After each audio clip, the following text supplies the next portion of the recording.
सहम भवतु। आँखों को जल लगा लेना। श्रीमन महामंगलमूर्तये नमः। निर्विघ्नमस्तु।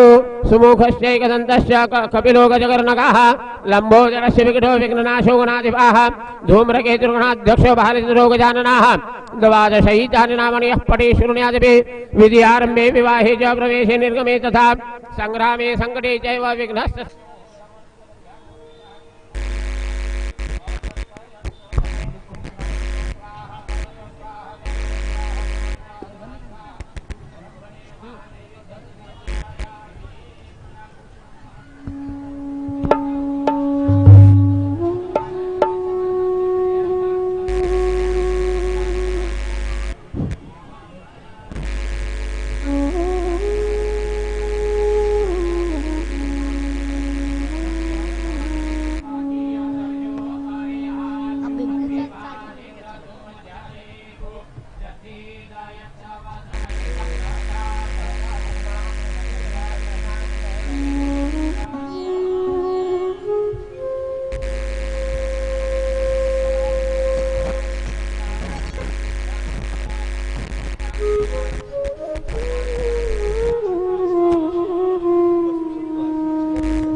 जय हो जय श्री भागवता आरती करो तुझ जय श्री भागवता आरती करो तुझ भगवंता। मुनि ने परम भक्ति ने नाना परि गायने जा हरि चरिता आरती करूं तुझ भगवंता। जय हो जय श्री भागवता आरती करूं तुझ भगवंता। करूते मधुर बण साधुर से जे सोज्वल राम मुनि सकळ सेवुनी झाले धन सुफळ। आली रवनी प्रियधरणी भजन करणी दीपतिता आरती करूं तुझ भगवंता। जय हो जय श्री भागवता आरती करूं तुझ भगवंता। येथे व्यासांची वाणी सार्थक हरि गुण गाऊनी शास्त्र पुराणे मुकुटमणि परम प्रेमामृत जननी। सहज सेविता भाविक भक्ता उदार दाता मोक्ष तत्वता दे आता आरती करूं तुझ भगवंता। जय हो जय श्री भागवता आरती करूं तुझ भगवंता। रमते जणु मानस तीर्थ द्वादश सोपानी युक्त निर्मल भक्ति जले भरिता पियरे हरिहंस चिचिता।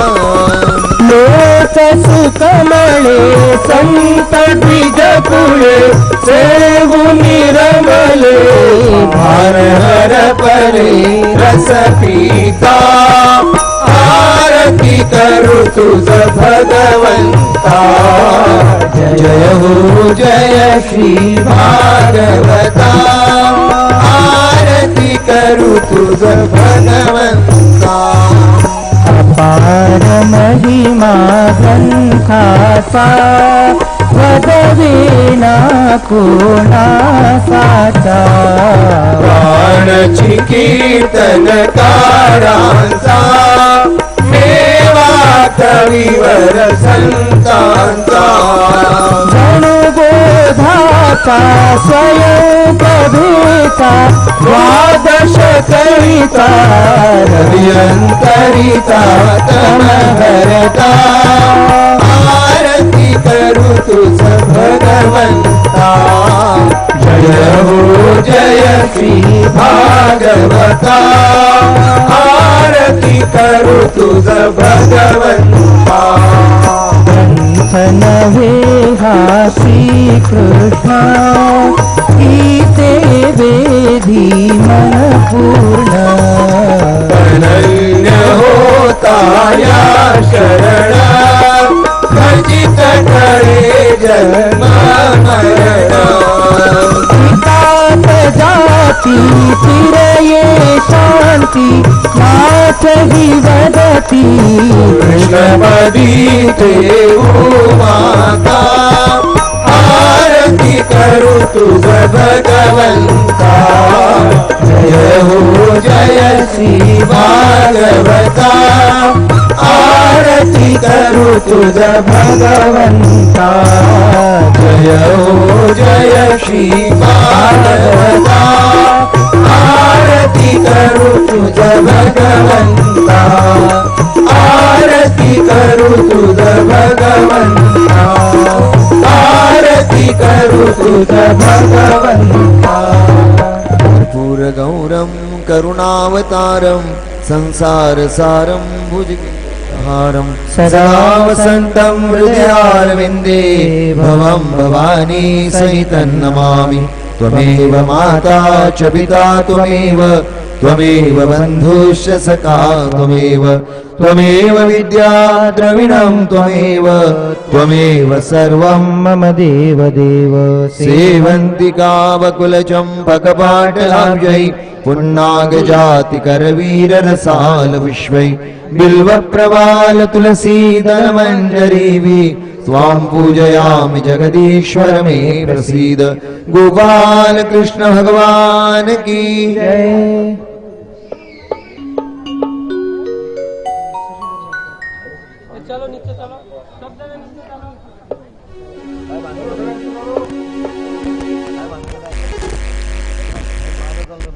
सत्यं ज्ञानमनन्तं नित्यम् सत्यं ध्यानमनन्तं नित्यमनाकाशं परमाकाशं मनाकाशं परमाकाशं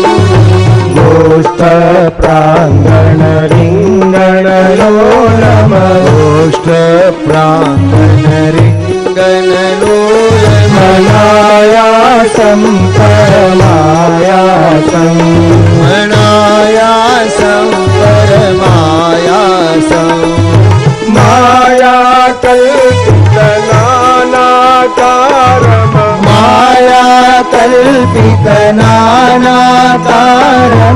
मायाकल्पितनानाकारमनाकारं भुवनाकारं वनाकारं भुवनाकारं वामनाथमनाथं प्रणमत गोविन्दं परमानन्दम् वामनाथमनाथं प्रणमत गोविन्दं परमानन्दम् गङ्गामती हेति यशोदा कृष्णामती हेति यशोदा ताडन शैशव सन्त्रासौ ताडन शैशव सन्त्रासौ आदितवक्त्रालोकितलोका राधितवक्त्रालोकितलोका लोकचतुर्दशलोकालिम् लोकात्रयपुरमूलस्तम्भं लोकत्रयपुरमूलस्तम्भं लोकालोकमनालोकं लोकालोकमनालोकम् लोकेशं परमेशं प्रणमत गोविन्दं परमानन्दम् लोकेशं परमेशं प्रणमत गोविन्दं परमानन्दम् नैवेष्टपरिपुवीरघ्नं क्षिति नैवेष्टपरिपुवीरघ्नं क्षिति आरघ्नं भवरोगघ्नं भारघ्नं भवरोगघ्नं कैवल्यं नवनीताहारम् कैवल्यं नवनीताहारम् मनाहारं भुवनाहारम् मनाहारं भुवनाहारम् वैमल्यस्फुटचेतो वृत्तिः वैमल्यस्फुटचेतो विशेषाभासमनाभासम् विशेषाभासमनाभासम् केवलशान्तं प्रणमत गोविन्दं परमानन्दम् शैवं केवलशान्तं प्रणमत गोविन्दं परमानन्दम् गोपालं भूलीलाविग्रह गोपालं भूलीलाविग्रह गोपालं कुलगोपालं गोपालं कुलगोपालम्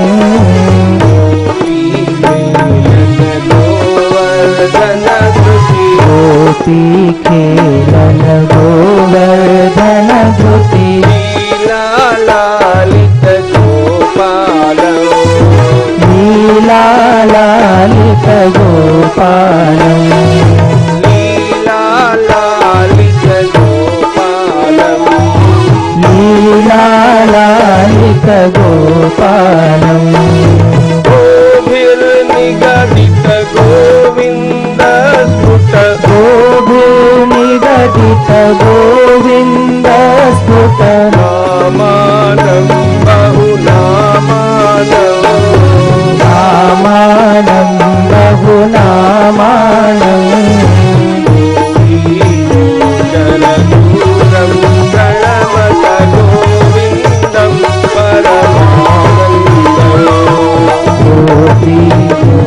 गोपीगोचरदूरं प्रणमत गोविन्दं परमानन्दम् गोपीगोचरदूरं प्रणमत गोविन्दं परमानन्दम् गोपीगोचरदूरं प्रणमत गोविन्दं परमानन्दम् गोपीमण्डलगोष्ठीभेदम् गोपीमण्डलगोष्ठीभेदम् वेदाभासमनाभासम्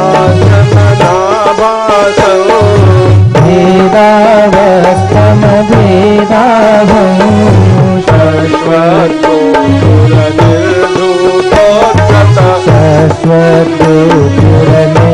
शाश्वतोऽपुरनिर्धूतोऽभत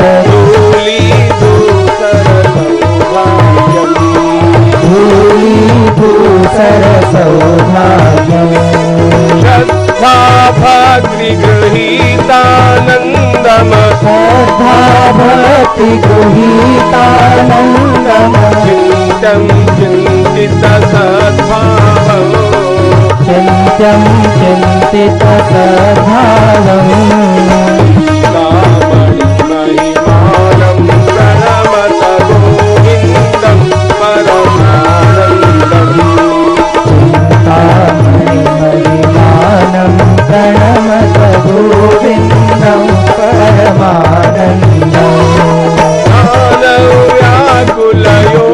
विद्वस्त्रमु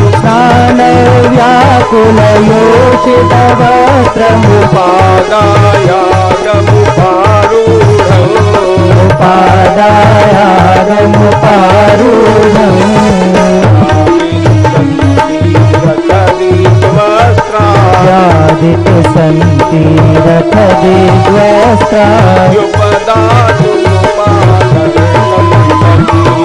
युपदातुम पात्रसन्तं निर्धूताद्वय शोकविमोहम् निर्धूताद्वय शोकविमोहम् बुद्धेरन्तस्थम् बुद्धिरन्तस्थम् तामात्रशरीरं प्रणमत गोविन्दं परमानन्दम् सत्तामात्रशरीरं प्रणमत गोविन्दं परमानन्दम् कान्तं कान्तं कारणकारणमादिमनादिं कालमनाभासम्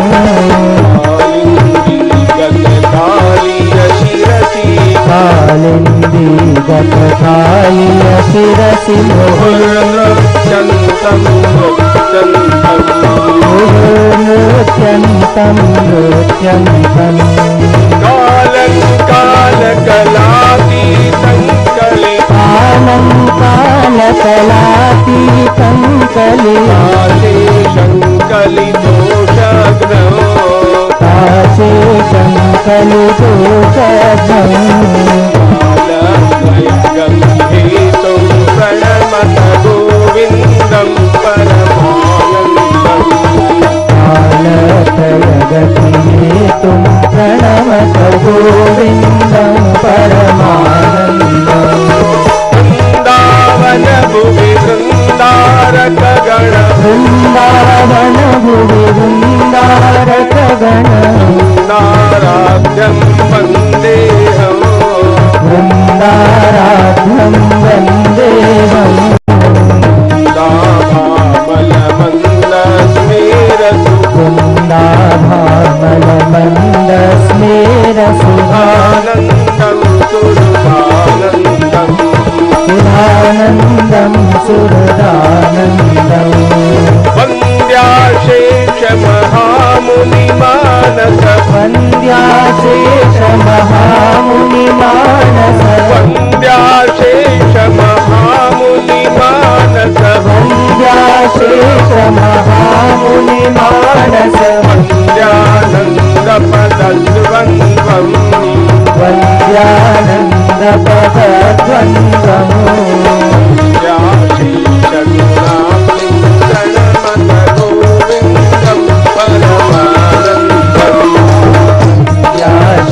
याशेषगुणाभिं प्रणमत गोविन्दं परमानन्दम् गोविन्दाष्टकमेतदधीते गोविन्दाष्टकमेतदधीते गोविन्दाष्टकमेतदधीते गोविन्दाष्टकमेतदधीते गोविन्दार्पितचेतायो गोविन्दार्पितचेतायो गोविन्दाकृतमाधवविष्णो गोविन्दाच्युतमाधवविष्णो गोकुलनायक गोकुलनायक कृष्णेति गोविन्दान्द्रिसरोजध्यानसु गोविन्दान्द्रिसरोजध्यानसुधा जलधौ तसमस्तागो जलधौत समसागो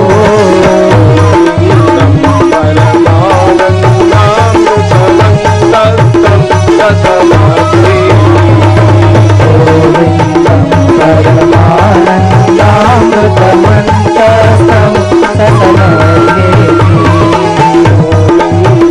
परमानन्दामृतमन्तस्तं तसमस्ते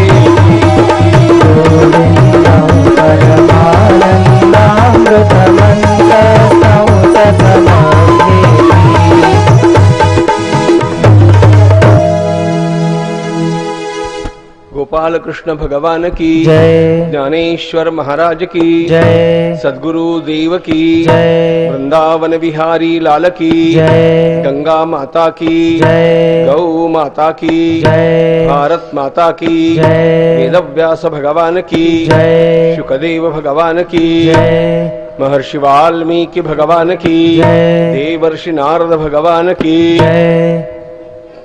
नमः पार्वती पतये हर हर महादेव। पंढरीनाथ भगवान की जय।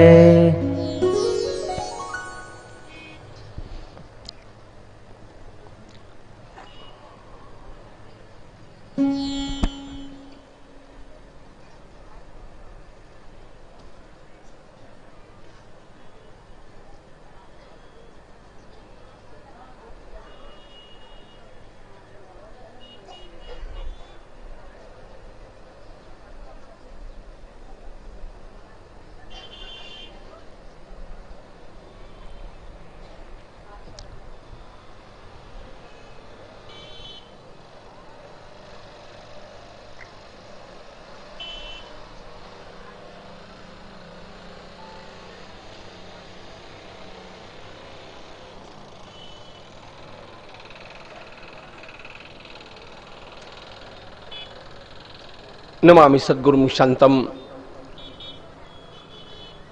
सच्चिदानंद विग्रहं पूर्ण ब्रह्म परानंदम ईशमानंदी वल्लभम योऽन्तः प्रविश्य मम वाचमिमां प्रसुप्तां संजीवयत्यखिल शक्तिधर स्वधाम्ना अन्यांश्च हस्तचरणश्रवणत्वगादीन् प्राणान्नमो भगवते पुरुषाय तुभ्यम् ज्ञानेन योगेन च कर्मणा च भक्त्या च सर्वस्व समर्पणेन आराधिताभ्यां श्रुतिमार्गदक्षैर् नमो नमः श्री गुरुपादुकाभ्यां सुरासुरासेवितपादपङ्कजा करे विराजत्कमनीय पुस्तका विधेश्च पत्नी कमलासन प्रिया सरस्वती नृत्यतु वाचि मे सदा यं प्रव्रजन्तमनुपेतमपेतकृत्यं द्वैपायनो विरहकातर आजुहाव पुत्रेति तन्मयतया तरवोऽभिनेदुः तं सर्वभूतहृदयं मुनिमानतोऽस्मि वंशी विभूषितकरान्नवनीरदाभात् पीताम्बरादरुणबिम्बफलाधरोष्ठात् पूर्णेन्दु सुंदर मुखादरविंद नेत्रात् कृष्णात् परम किमपि तत्त्वमहं न जाने वंदे नंदव्रज स्त्रीणां पादरेणुमभीक्ष्णशः यासां हरिकथोद्गीतं पुनाति भुवनत्रयम् माधुर्यसकल्लोलां शिवशक्त्यैकरूपिणीं अमृतानुभवार्थाय वंदे ज्ञानेशनंदिनी।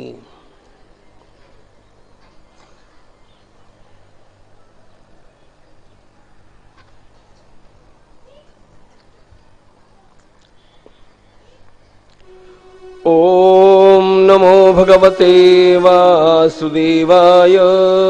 श्री भगवानुवाच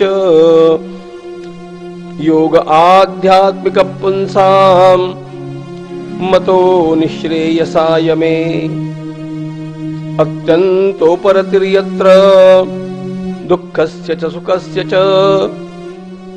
तमिमं ते प्रवक्ष्यामि यमवोचं पुराणगे ऋषीणां श्रोतुकामानां योगं सर्वांगनैपुणम्।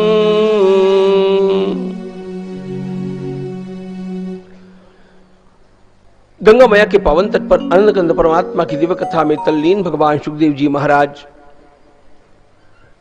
वर्णन करते हैं। राजन, भगवान कपिल महामुनि ने माता देवहूति के समक्ष मानव जीवन को सार्थक करने के सारे उपाय अत्यंत करुणा से खोल खोल करके रख दिए। भगवान कपिल महामुनि का यह उपदेश सांख्य योग कहलाता है। सांख्य शब्द का अर्थ है ज्ञान। इसमें विवेक की प्रधानता है। भगवान कपिल महामुनि ने माता देवहूति से कहा, मां, इस संसार का हर जीवात्मा वास्तव में प्रत्यक्ष अथवा अप्रत्यक्ष रीति से डायरेक्टली और इनडायरेक्टली वह केवल आनंद की ही खोज कर रहा है। वह जो कुछ कर रहा है उसका अंतिम गंतव्य उसकी दृष्टि में आनंद की उपलब्धि है, आनंद की प्राप्ति है। और बड़ी मौज की बात यह है, आनंद का यह स्रोत वास्तव में भीतर लहरा रहा है, लेकिन तब भी वह भीतर का आनंद उपलब्ध होता नहीं। इसका कारण मन भीतर कभी देखता ही नहीं। मन देख रहा है बाहर, वह खोज कर रहा है आनंद की, लेकिन आनंद जहां नहीं है वहां उसकी खोज चली है। आनंद एक अलग वस्तु है और आनंद का आभास एक अलग वस्तु है। शब्द, स्पर्श, रूप, रस और गंध, इन सारे विषयों में उसे प्राप्त होता है आनंद का आभास, और उसी के पीछे दौड़ते हुए अपनी सारी जीवन यात्रा वह समाप्त कर देता है। मां, करना धरना कुछ नहीं है, केवल इतना ही जान लेना है कि जिस आनंद की खोज में जीवात्मा भटक रहा है वह उसके भीतर है।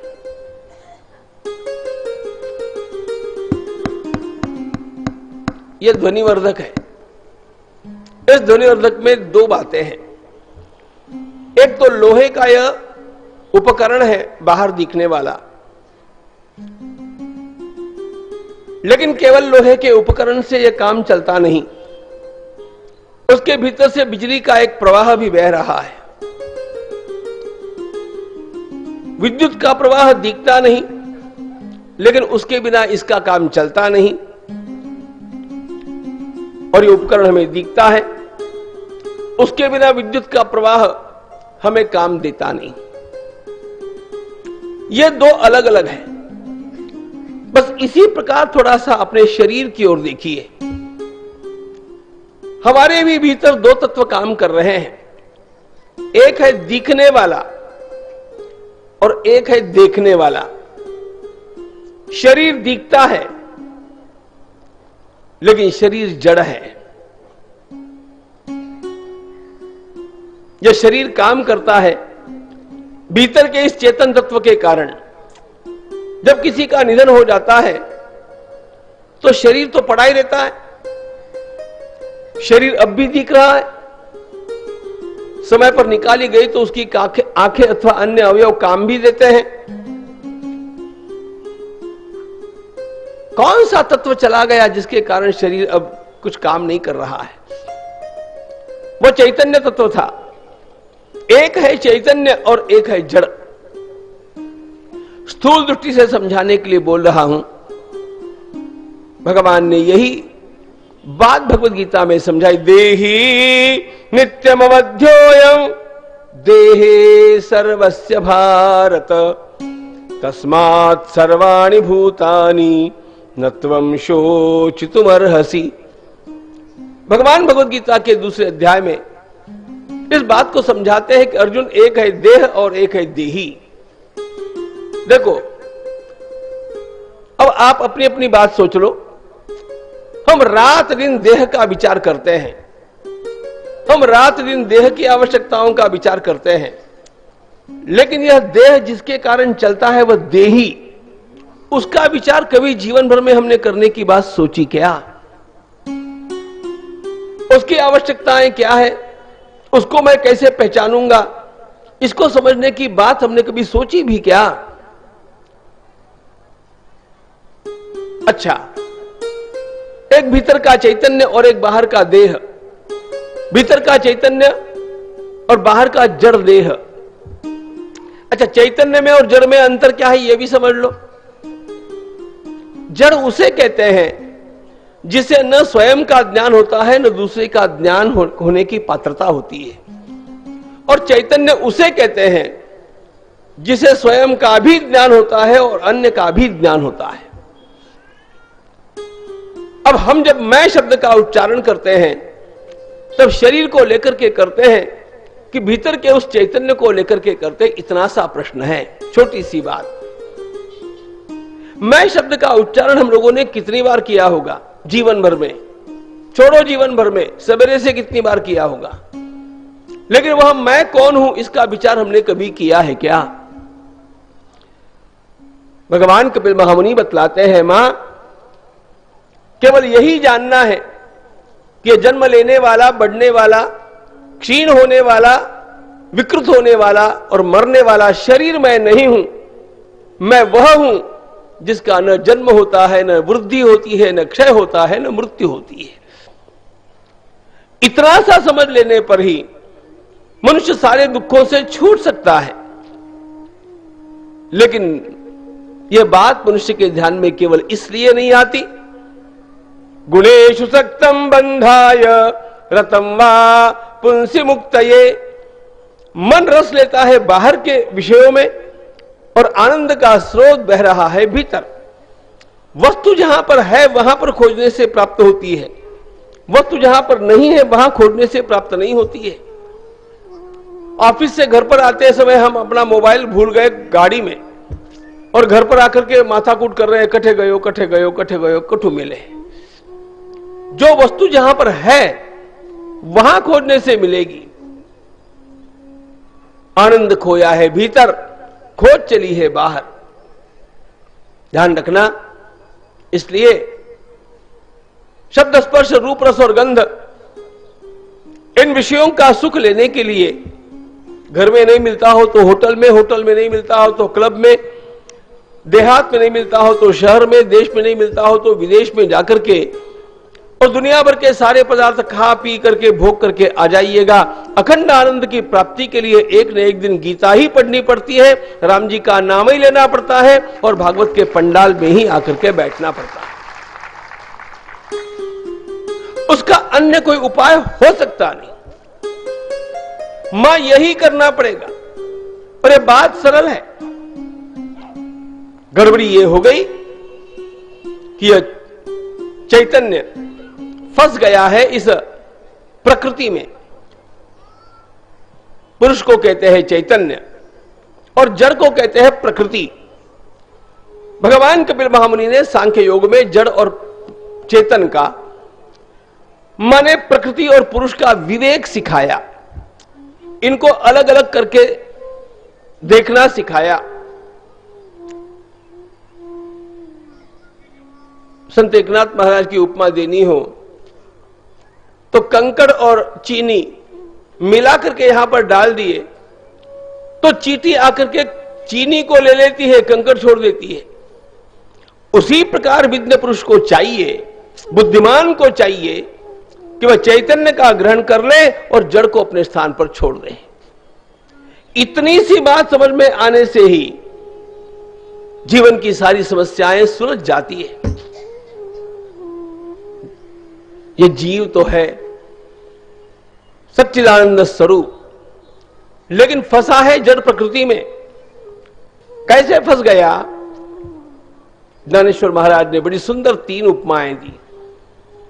राजा पराधीन झाला, का सिंह रोगे रुंधला, तैसा पुरुष प्रकृति आला, सो तेजा मुके। महान सम्राट है लेकिन शत्रु के चंगुल में फंस गया, अब वो कुछ नहीं कर सकता। बहुत बड़ा सिंह है लेकिन रोग से आक्रांत हो गया, अब वो कुछ नहीं कर सकता। बढ़िया उड़ान भरने वाला राजहंस है लेकिन दलदल में फंस गया, अब वो कुछ नहीं कर सकता। उसी प्रकार चिदानंदमय यह हमारा आत्म तत्व इस प्रकृति के हड्डी मांस चमड़ी और रक्त के इस दलदल में ऐसा फंस गया अब उस अखंड आनंद की अनुभूति ले नहीं सकता। जैसे वो पहचान लेता है कि मैं ये शरीर नहीं हूं, मैं वह तत्व हूं, सारे दुखों से मुक्त होकर के वो गाने लगता है, न मे मृत्यु शंका न मे जाति भेदा पिता नैव मे नैव माता न जन्म न बंधुर न मित्रम गुरुर्नैव शिष्यः चिदानंद रूपः शिवोहम शिवोहम।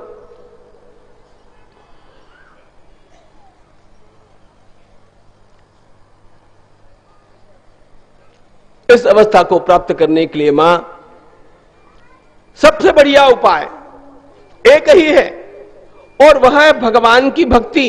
न युज्यमानया भक्त्या भगवत्यखिलात्मनि सदृशोस्ति शिव पंथा योगिनाम ब्रह्म सिद्धये।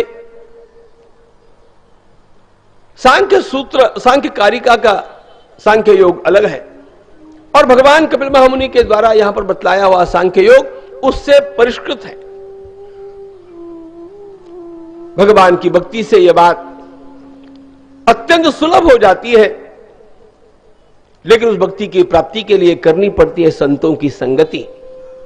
मां संतों की संगति के बिना इस भक्ति का भी हमारे भीतर प्रादुर्भाव नहीं होता।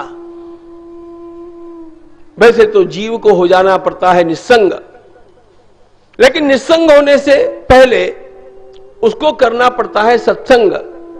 सत्संग किए बिना निस्संग होने की कला आती नहीं। सत्संगत्वे निस्संगत्वम। संतों के पास जाकर के जब वो सीखेगा, संतों की कृपा जब वो प्राप्त करेगा, तब उसे पता चलेगा कि सब कुछ मेरे भीतर कैसे है। हेवन लाइज विद इन अस। पिंडी ते ब्रह्मांडी, ब्रह्मांडी ते पिंडी। संतों को कैसे पहचाना जाए? भगवान कबीर महामुनि ने यहां पर बड़ा सुंदर संतों के गुणों का वर्णन किया है। बाहर के वेश से किसी को पहचाना नहीं जा सकता। मां बाहर के वेश से, बाहर की अनेक प्रकार की सांप्रदायिक चिन्ह प्रणाली से किसी के संप्रदाय का पता चल सकता है, लेकिन संत है कि नहीं इसका पता तो अंतरंग लक्षणों से ही चलता है। तितिक्षव कारुणिका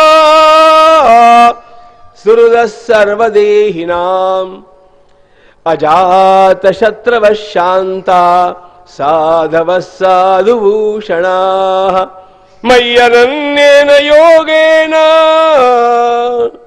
भक्तिम कुर्वन्ति ये दृढ़ाम। एक एक करके भगवान कबीर महामुनि संतों के लक्षण बतलाते हैं। मां वे संत हैं जिन्होंने सबका सब कुछ सहना सीख लिया। स्वयं तो सब कुछ सह लेते हैं, लेकिन दूसरों के दुखों को देख करके कातर हो जाते हैं, करुणा से भर जाते हैं। संत वे हैं मां जो सबका भला चाहते हैं।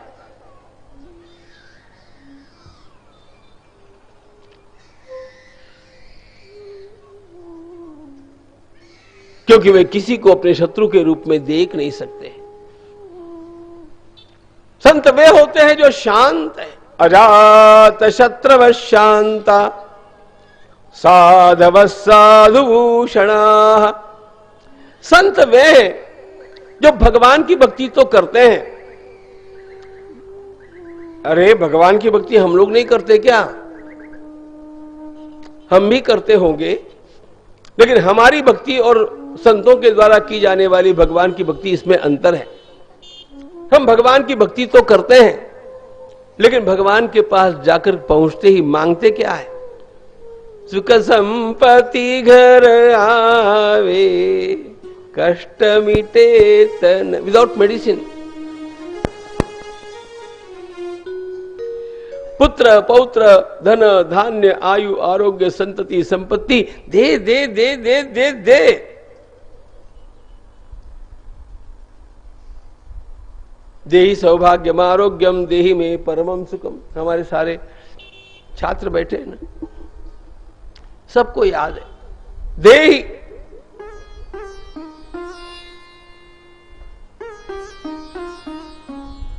भक्ति करते हैं भगवान की, लेकिन याचना करते हैं भोगों की। हम लोगों ने भगवान को भी भोगों का साधन बना दिया। इस पर ताना कसते हुए भगवान ज्ञानेश्वर महाराज ने कहा, जयांची भजने भोगासाठी। ये भजन करते हैं तो भी भोगों के लिए करते हैं। संसार के सारे संतों का सारा वांग्मय निकाल करके देख लीजिए, कहीं तो भी मीराबाई ने एक भी स्थान पर सुख मांगा है क्या, संपत्ति मांगी है क्या? संत तुकाराम महाराज ने, संत नामदेव महाराज, किसी ने भी। उल्टे हमारे संत तुकाराम महाराज कहते हैं, हे ठाकुर मेरा सारा कुछ चला जाए लेकिन तुम मुझसे दूर मत होना। न मिलो खावया, न भक्ति किसे कहते समझ लीजिए।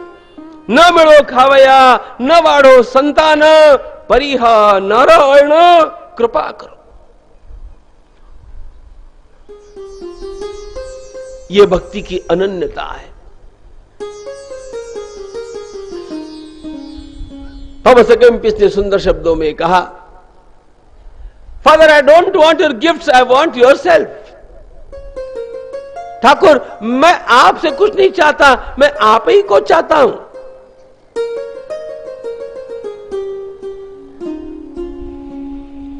थोड़ा भीतर विचार कीजिएगा, हम भगवान को चाहते हैं कि भगवान से कुछ चाहते हैं? मई अनंत, ऐसी बात नहीं है कि भगवान से चाहेंगे तो गलती है। भगवान ने वो छूट दी है आप लोगों को, आप भगवान से मांग सकते हैं। भगवान ने इसकी आलोचना नहीं की है। भगवान ने भगवत गीता में कहा, अर्जुन अरे आखिर वो मांगता है बेचारा तो मेरे पास मांग रहा है ना, तुम्हारा क्या बिगड़ा?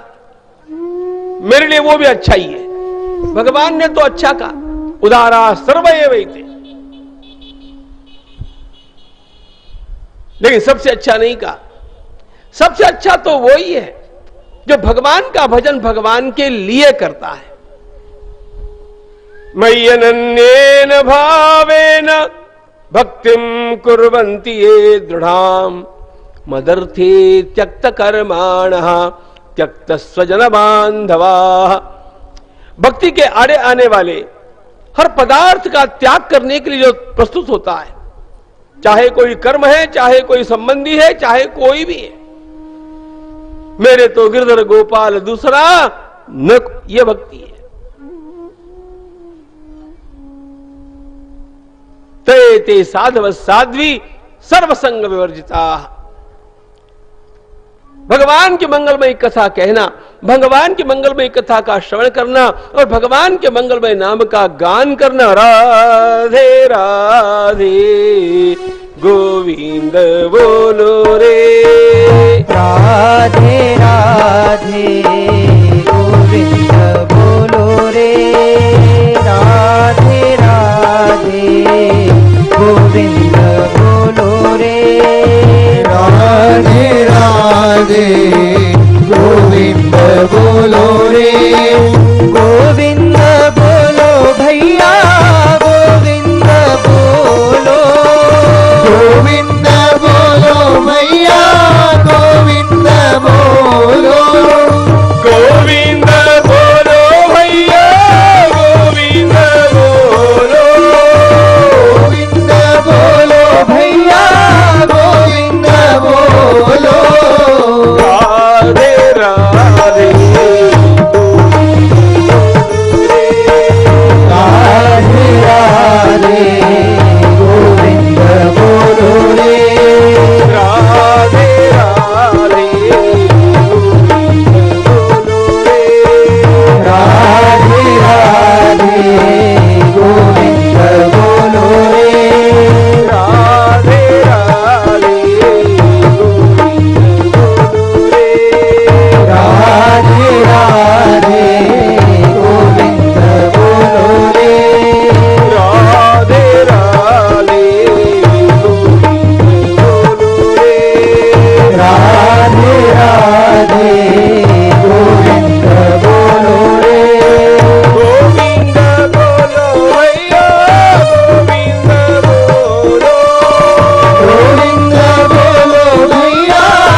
त एते साधव साध्वी सर्वसंग विवर्जिताः संगस्तेष्वतते प्रार्थ्यः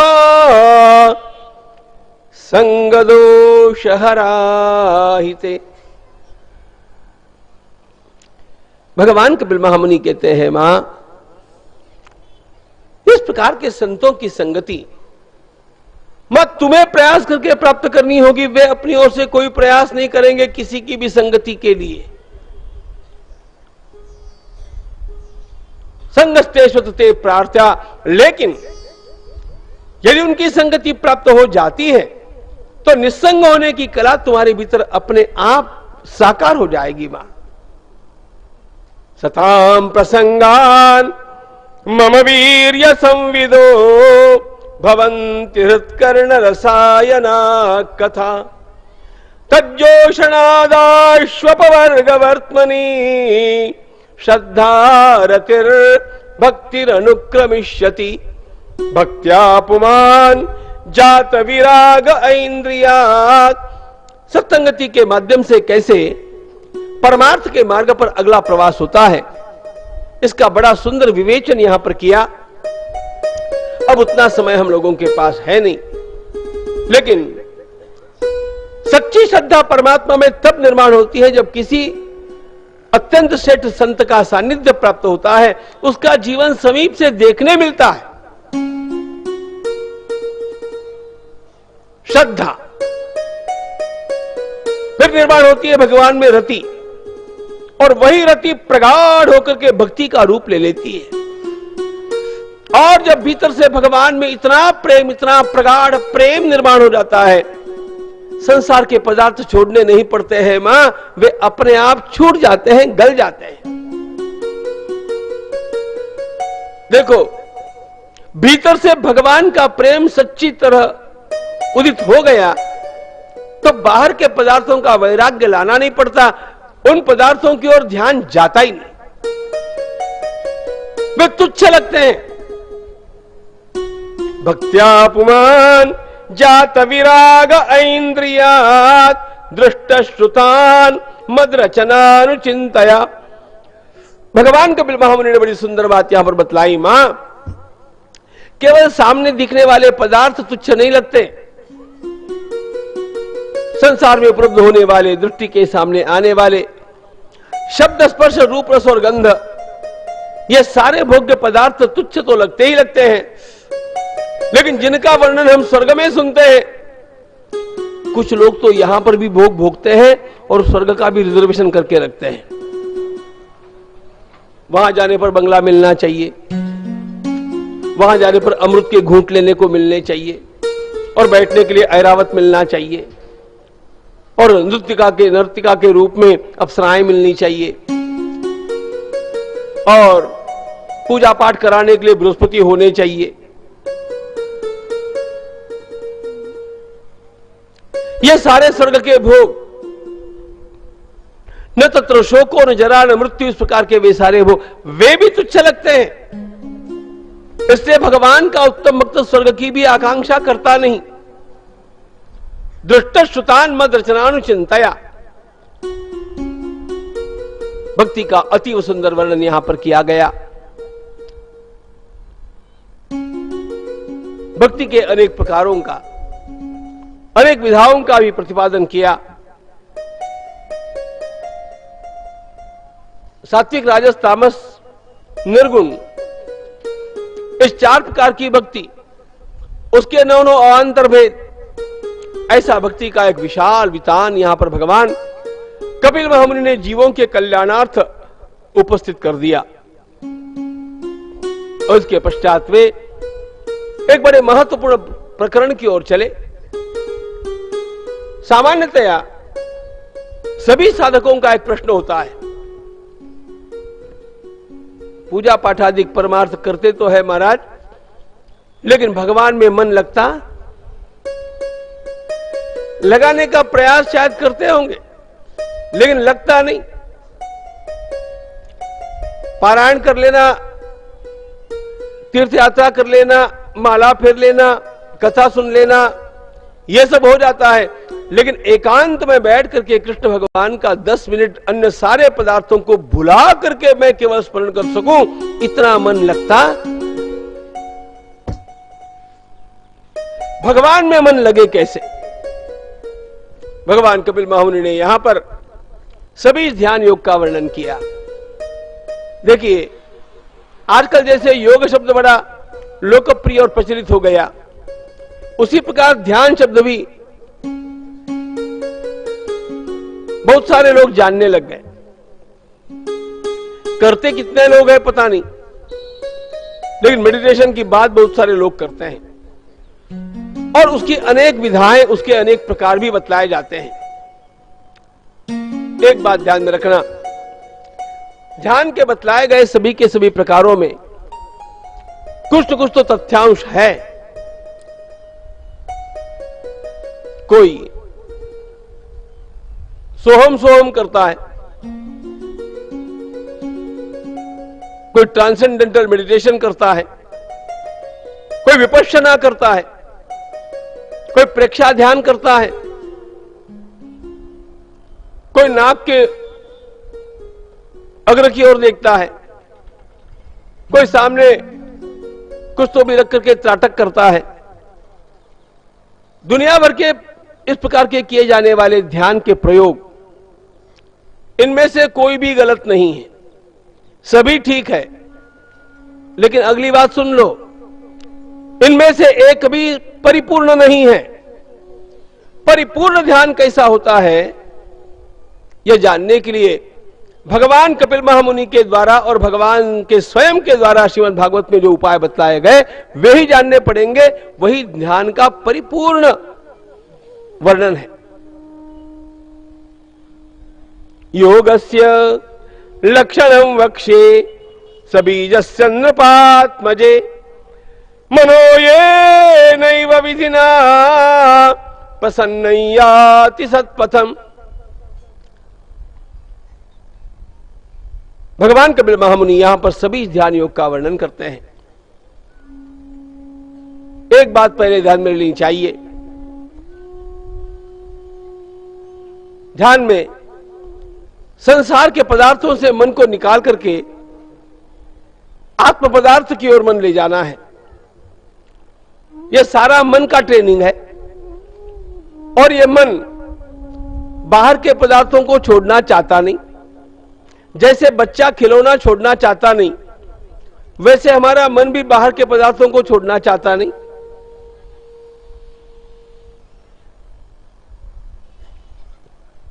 हट करने पर वो विद्रोह करता है और इसलिए जब इस मन के साथ हमें कुछ करना है तो बड़ी सावधानी बरतने की आवश्यकता है। इसके साथ थोड़ी कड़ाई भी करनी पड़ती है, इसके साथ थोड़ी नरमाई भी बरतनी पड़ती है। उसके बिना ये मन, योग वासिष्ठकार कहते हैं, लालये चित्त बालकम, ये मन छोटे बच्चे जैसा है। थोड़ा सा उसको डराना भी पड़ता है, लेकिन उसको प्रेम भी देना पड़ता है।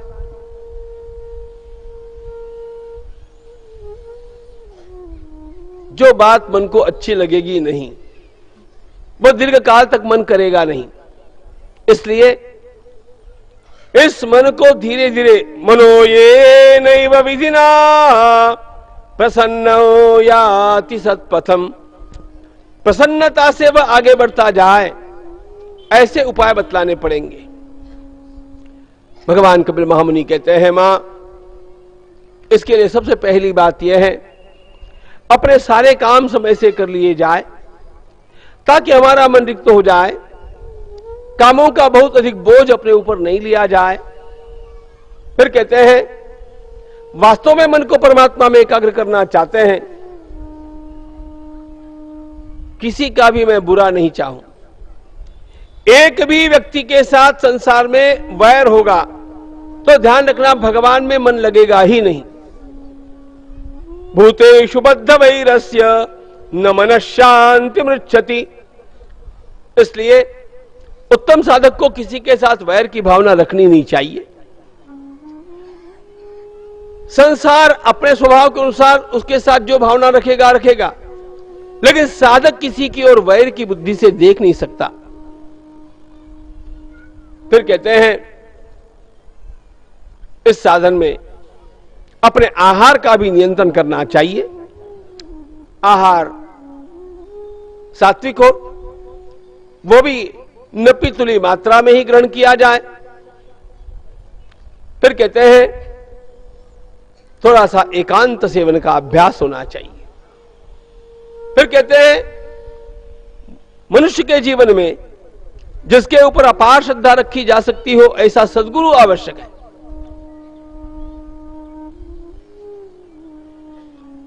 जब तक सद्गुरु की प्राप्ति नहीं तब तक आए दिन मनुष्य अपने साधन बदलता रहता है। आत्मविचरणार्चनम, आत्मज्ञान संपन्न सद्गुरु के सानिध्य में आकर के 11वें स्कंद में भगवान ने वर्णन किया है, तेन संदर्शितागमः, उनके द्वारा निर्दिष्ट मार्ग से उपासना करने पर मन आगे जाकर के एकाग्र होता है।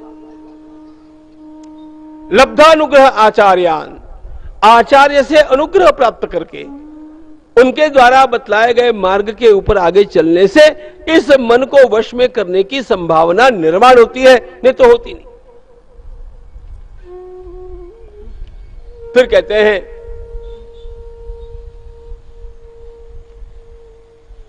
एकांत में आसन के ऊपर स्थिरता से सीधा बैठा जाए।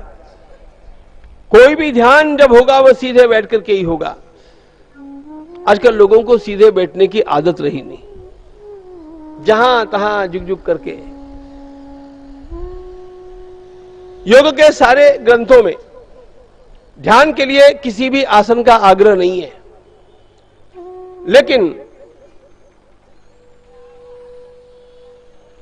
मेरुदंड सीधा रखने का आग्रह समस्त ग्रंथों में आपको मिलेगा। फिर वर्णन करते हैं हो सकता है तो प्राणायाम अवश्य करना चाहिए। देखो श्रीमद् भागवत में एक श्लोक में पूरा योगाभ्यास दे दिया गया। प्राणायामैर्दहे दोषान धारणाभिश्च किल्बिषान प्रत्याहारेण संसर्गान ध्यानेनानीश्वरान गुणा। ये एक श्लोक ही ठीक से समझ में आ जाए, सारा योग एक भागवत में मिल जाता है, भागवत के एक श्लोक में मिल जाता है। योग के सारे ग्रंथों में भी योग का इतना सुंदर वर्णन नहीं है जितना श्रीमद् भागवत में है। यह कथाओं की पुस्तक नहीं है, यह जीवन के संतरण की विद्या है। फिर कहते हैं प्राणायाम अवश्य कर ले, उससे मन की गति कम हो जाती है। और उसके पश्चात अपने हृदयस्थ कमल को, जो कि मूलतः अधोमुख होता है, भावना से ऊर्ध्वमुख किया जाए और उसके ऊपर भगवान के अतीव सुंदर स्वरूप का ध्यान आरंभ किया जाए। ध्यायेत् देवं समग्रांगं। यहां पर दो बातें और हैं। भगवान